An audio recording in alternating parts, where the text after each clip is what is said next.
Mais 8 km plus loin, en ce début de parcours du 20e jour, Bennett est tombé et s'est fait très mal. Oui, la main n'a rien, mais la clavicule me fait mal.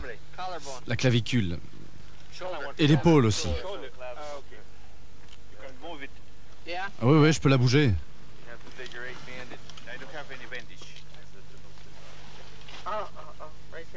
C'est juste là.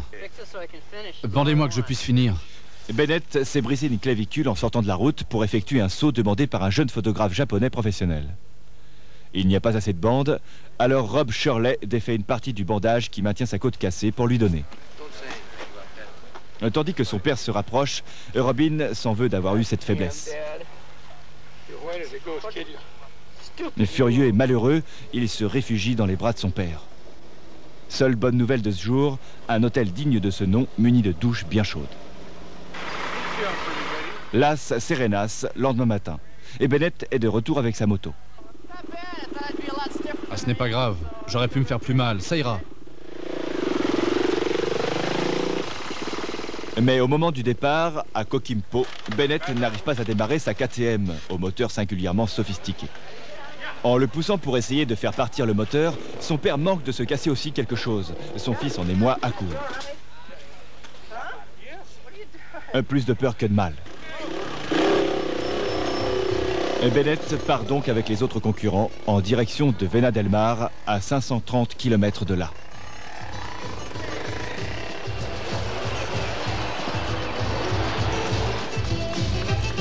La route que le rallye emprunte traverse l'intérieur dépeuplé du Chili.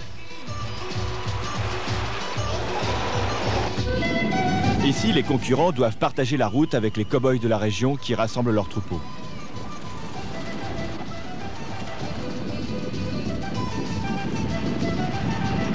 Cet âne sauvage peut remercier le rallye pour lui avoir donné l'occasion de s'échapper.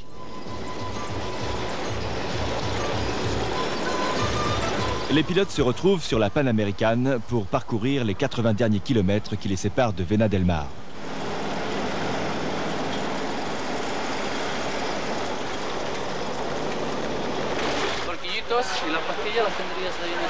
Pendant l'été, Vena del Mar est l'une des stations balnéaires les plus fréquentées de l'Amérique latine. Pour les coureurs, cette ville représente leur dernier arrêt en territoire chilien. Nous attendons avec impatience les routes de haute montagne et la neige. Il y a une fiche horaire ?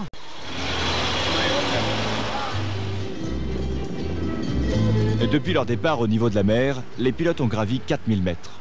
La frontière argentine n'est plus qu'à 180 km.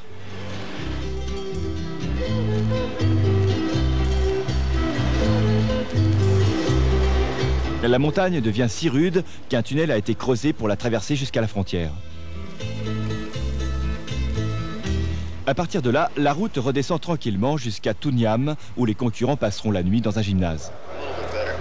Le parcours du 23e jour est très long, 750 km, des contreforts de la cordillère des Andes aux vastes étendues de la Pampa argentine.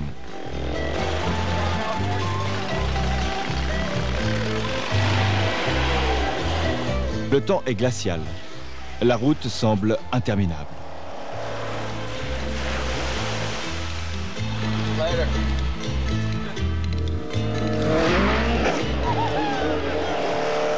Fonçant à travers ces vastes étendues de terrain plat sur des routes défoncées, les concurrents expérimentent de nouvelles pannes. Ici, un ressort très important vient de se casser.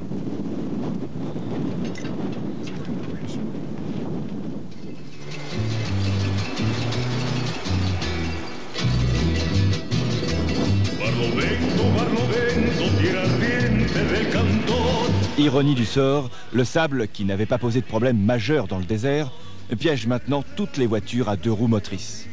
Les gauchos argentins aident Rafael et Andreas Sassio de Californie à sortir leur voiture du piège de sable.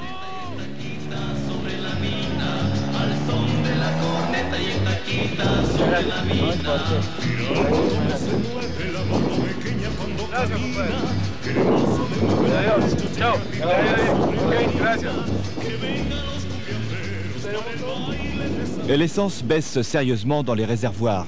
Ce copilote surveille par sa porte grande ouverte l'essence qui s'échappe d'un trou fait par une pierre au niveau du réservoir. Il demande de l'essence, il en a donné et se retrouve en panne sèche.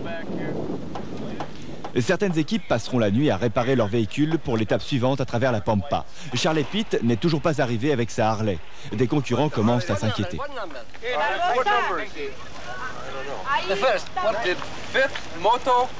Le motard Rob Shirley est le dernier à l'avoir aperçu. Hier, il était seul dans une zone très isolée. Mais comme d'habitude, il n'y a pas de temps à perdre. L'étape d'aujourd'hui rejoint la côte argentine à Bahia Blanca. Encore un jour en Argentine, il n'en restera plus que 2. Non, 3. Plus que 1217 km à parcourir jusqu'à Buenos Aires. Notre valeureux 4x4 décide de décompresser un peu.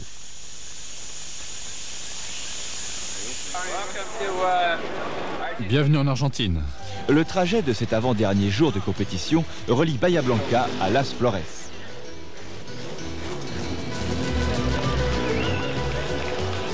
La dernière spéciale ne dépasse pas 300 km.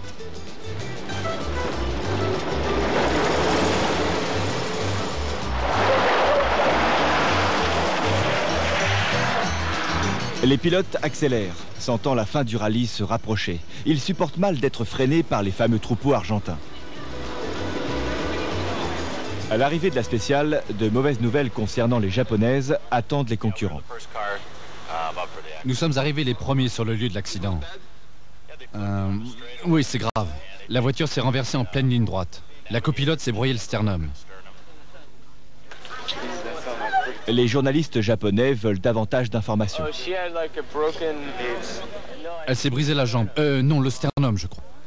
Ce concurrent ne peut pas leur donner des informations très précises. Il sait seulement que le cardiologiste de l'ambulance a donné de la morphine à la jeune japonaise. Ensuite, elle a été envoyée en urgence à l'hôpital, où son cœur s'est arrêté de battre par 2 fois. Mais elle a été réanimée et sa vie maintenant n'est plus en danger. Il y a tout de même une bonne nouvelle, le retour de Charlie Pitt et de son Harley Davidson. Où était-il donc passé ? Eh bien, la carte que l'on m'a donnée n'était pas très juste. Ce qui était représenté comme une route correspondait en fait à la délimitation de 2 régions. Une fois sur place, j'ai découvert une autre route qui n'apparaissait pas sur ma carte. Ensuite, je me suis retrouvé dans de sales draps. En plein milieu de la nuit, la roue avant de la Harley s'est enfoncée brusquement dans une profonde poche de sable. Le choc a été si violent que le guidon s'est cassé. Il est pourtant fait d'une barre de métal épaisse de 4 cm. Alors je suis reparti tant bien que mal, sans dépasser les 40 km/h, avec mes morceaux de guidon sur les genoux. Y a pas à dire, je m'étais bien planté. Je me suis donc dirigé vers Bahia Blanca, ce qui représentait encore 600 km à parcourir, et j'y suis arrivé vers 8 heures. Ça veut dire que j'ai conduit ma moto pendant 36 heures d'affilée. Dernières heures du rallye transamazonien. Pour finir, en ce 26e jour, Buenos Aires, équivalent de Paris pour l'Amérique latine.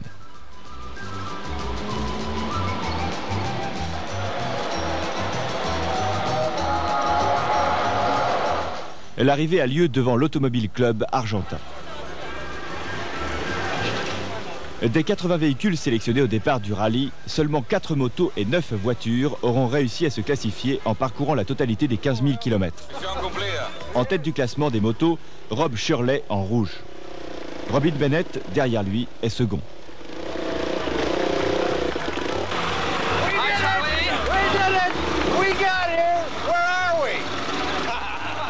Charlie Pitt est 4e et Steve Malone de Glenville, Illinois, prend la 3e place.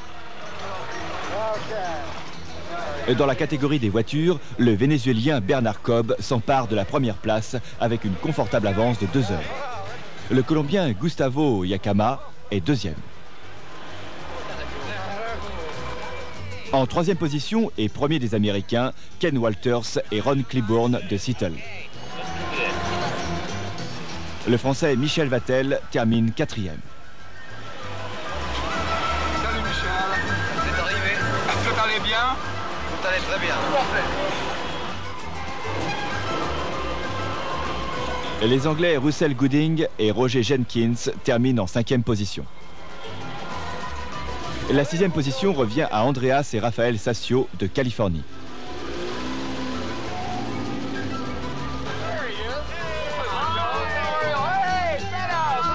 D'autres concurrents ont gagné le pari de ce rallye, même s'ils ne sont pas classés. C'est le cas de l'équipe venue de Nouvelle-Orléans, représentant les sauces Tabasco. Les courageuses japonaises terminent 8e, et cela malgré leur accident spectaculaire de la veille.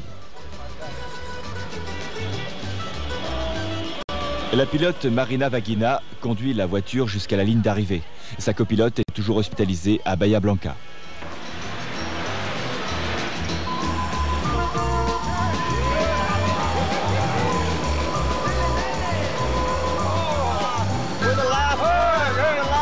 Et à la surprise générale, Lorenzo Pearson et son buggy ont réussi à se faire libérer de leur prison bolivienne. Ils arrivent juste à temps pour participer aux festivités. Vous nous avez manqué. Nous savons maintenant qu'une balade en Bolivie revient à $2000 de l'heure. C'est bon de se revoir. Le premier rallye d'aventure transamazonien est maintenant terminé. Nous sommes le 17 mai 1988.